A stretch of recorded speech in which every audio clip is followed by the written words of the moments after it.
Hi, I'm Chris Radcliffe. I head up the interior design department of Maber Architects in the East Midlands.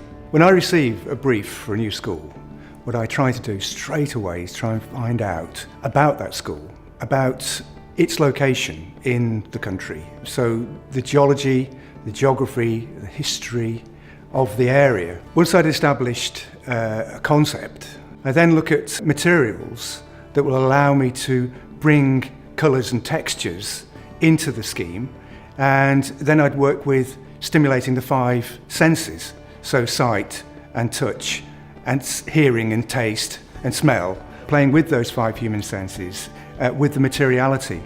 So looking at things like flooring, for instance, I'd be looking at what I want to get back from that flooring that would stimulate something in the mind of the child. So if it's Flotex, for instance, there's that texture to it, which is very, very fine fibre, and it's good for young children particularly to sit on.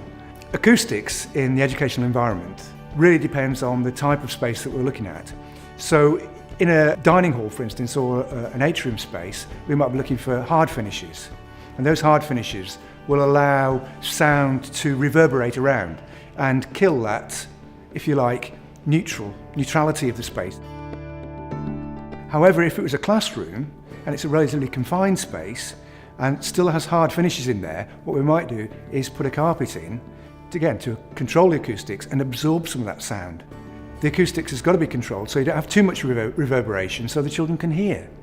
And that is particularly important when we're looking at special educational needs schools, where you've got young people who've got impaired hearing or impaired sight. I'm always thinking about what the new trends are going to be.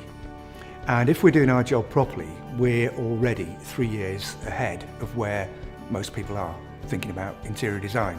And what I'm seeing now that's going to inform what I'm going to be doing in the next 3, 5, 10 years is materials taking on technology. So for instance, it won't be a wall finish in the future that will have a TV fixed to it. The wall itself will be the TV. It's not a speaker that's put into the ceiling panel. The ceiling panel is the speaker. So I see materials, floors, walls, ceilings, becoming the things at the moment that we actually apply to those finishes.